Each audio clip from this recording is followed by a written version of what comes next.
le français Vinci rachète Gatwick, l'aéroport à côté de Londres. C'est le deuxième plus gros aéroport de Grande-Bretagne. Voilà, parce qu'on connaît beaucoup Vinci en France pour les autoroutes, mais Vinci ne gère pas que des autoroutes. Vinci gère aussi des aéroports. Alors c'est le même principe, c'est le principe de la concession. C'est-à-dire que vous avez des passagers qui utilisent une infrastructure payante. Alors là, ce ne sont pas des routes, ce sont des pistes de décollage, mais aussi des passagers qui dépensent pour faire du shopping. Alors sur les autoroutes, c'est pas très rentable parce qu'ils s'arrêtent dans des stations-service, tandis que dans les aéroports, ils s'arrêtent dans les boutiques, dans les galeries commerçantes. Voilà, c'est ce qu'on appelle des concessions.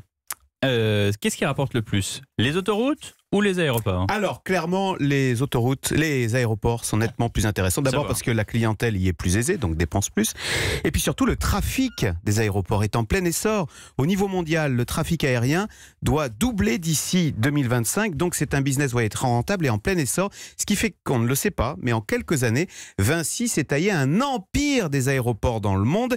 Vinci gère 46 aéroports dans 12 pays différents. C'est même le premier opérateur privé du monde en termes d'aéroports.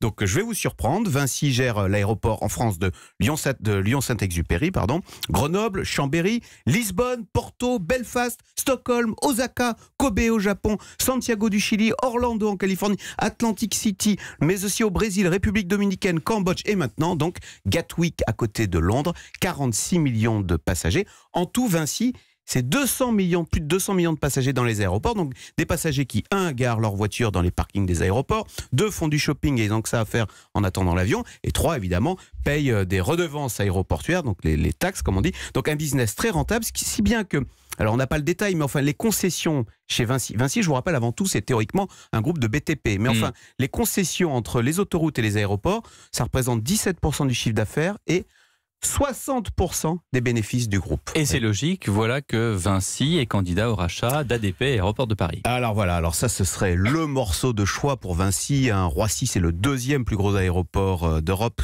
près de 70 millions de passagers, plus Orly. Donc effectivement, c'est quoi le premier? C'est Francfort? C'est Heathrow en Europe. Ah, c'est Heathrow. Voilà.